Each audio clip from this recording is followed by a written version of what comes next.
Ya, salam saudara, jumpa lagi bersama saya untuk datang menyampaikan suatu tema yang menarik untuk kita di hari ini, yang bisa menguatkan, yang bisa memberi kita nasihat dan juga hikmat.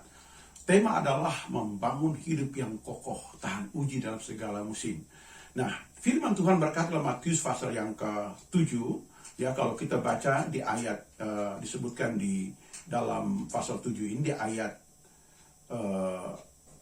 24 sampai dengan 27 itu berkata dua jenis rumah, ya, dua jenis rumah. Setiap orang yang mendengarkan perkataanku ini dan melakukannya, ia sama seperti orang yang bijaksana mendirikan rumah di atas batu. Kemudian turunlah hujan, datanglah banjir, dan lalu angin melanda rumah itu, tetapi rumah itu tidak rubuh sebab didirikan di atas batu. Tetapi orang yang mendengarkan perkataanku ini dan tidak melakukannya, ia sama dengan orang yang bodoh yang mendirikan rumah di atas pasir. Kemudian turunlah hujan, datanglah banjir, melanda, lalu angin melanda rumah itu sehingga roboh hebatlah kerusakannya. Nah, disebutkan di sini, ya kekasih Tuhan, dari bacaan firman Tuhan ini menggambarkan bahwa hidup kita pasti melewati berbagai badai kehidupan, entah hujan, angin, banjir. Semua orang mendapat. Dia orang kuduskah? Dia orang berdosakah? Semuanya dapat itu. Tapi Alkitab mengajarkan bagaimana hidup kita kokoh di hadapan Tuhan. Yang pertama adalah kita mesti mendengar firman. Dan yang kedua, kita mesti melakukannya. Nah, kata mendengar di sini artinya bahwa kita mendengarkan dengan cara memahami, ya, mengerti betul, saudara. Dengan kata bahasa Inggris itu aku. Aku artinya mendengar dengan cara memahami, mengerti firman Tuhan, ya. Dan yang kedua dengan kata melakukan, dari kata, ya, poieho. Kata poieho ini dari bahasa Yunani artinya membuat, membangun, melakukan, bertindak, cepat bertindak, saudara. Di situ jadi kita cepat bertindak, mendengar firman, lalu kita cepat bertindak, lakukan apa yang Tuhan inginkan. Nah, gambarannya apa? Kita akan kokoh seperti batu karang yang kuat. Apa itu batu karang di sini? Yang saya temukan dalam bahasa asli Petra. Artinya tanah berbatu yang sangat kokoh, ya, Petros, ya, itu, ya. Lalu pasir itu apa?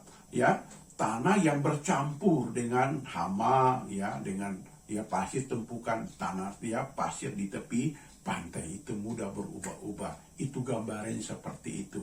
Nah, bagaimana cara kita mendengar? Apa yang kita dengarkan, kita lakukan di sini. Dalam konteks pasal ini, Tuhan Yesus ngomong tentang bagaimana kita bisa merenungkan firman dari pasal 3 di Injil Matius, pasal 4, pasal 5, pasal 6, dan pasal 7. Masing-masing memiliki temanya. Pasal 3 temanya khusus tentang baptisan, keselamatan, dan baptisan Roh Kudus, saudara. Itu pasal 3. Jadi kita diselamatkan, dibaptis, diproses lahir baru, satu perubahan, langit terbuka, Roh Allah turun. Itu pasal yang ketiga. Dan pasal yang keempat, ya, itu artinya tentang bagaimana kita mesti disiplin rohani, membangun karakter ilahi, saudara, ya, lalu menyiapkan tim atau tim pelayanan. Tuhan Yesus memilih murid-murid di ayat yang ke-18.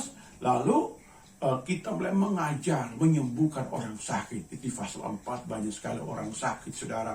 Dari orang kerasukan, sakit ayan, lumpuh, tuli, bisu, dan sebagainya. Lalu masuk ke fase yang kelima, itu khotbah di bukit. Itu tentang berbahagia orang miskin atau rendah hati, orang yang berduka cita, orang yang lemah lembut, orang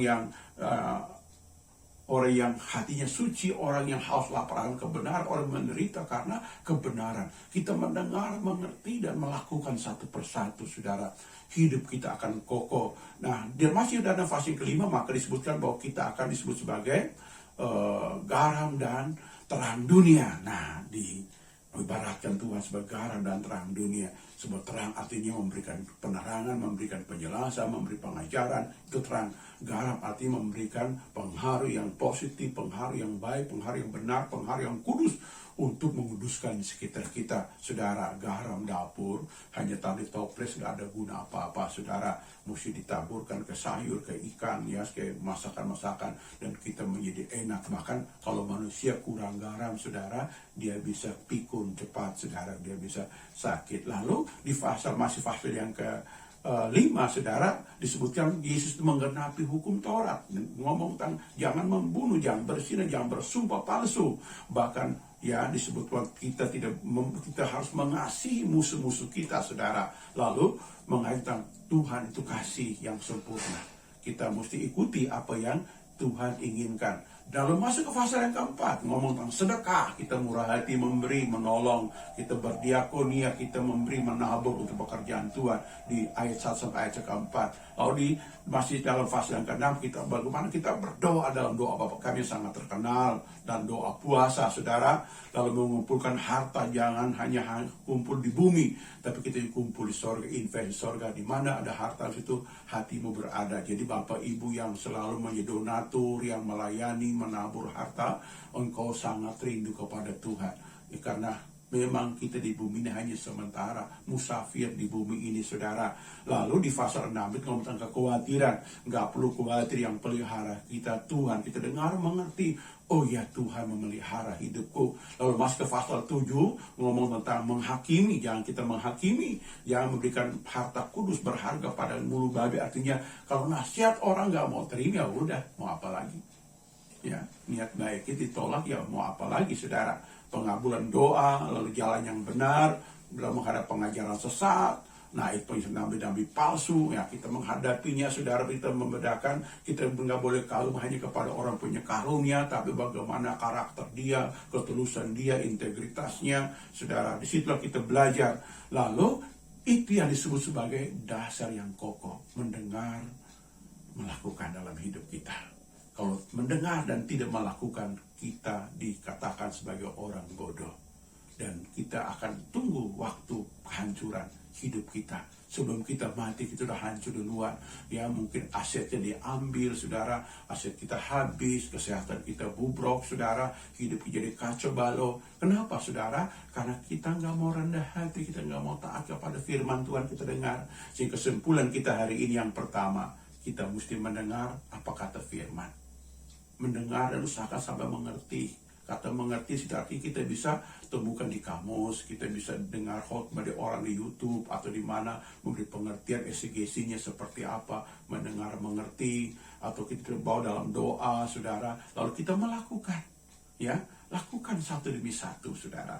Tidak usah terburu-buru, perlahan-lahan kita lakukan apa yang lalu akan menjadi hidup kita kokoh. Kita siap tahan banting dalam situasi. Paulus berkata, aku telah belajar mencukupkan diriku dalam segala hal. Ini, saudara. Jadi kita mau kuat dalam Tuhan. Akhirnya saya katakan pada saudara semua, engkau orang yang kuat dan kokoh dalam segala musim. Amin. Saya berdoa untuk saudara semua. Bapa, dalam nama Yesus, firman Tuhan sudah diberitakan.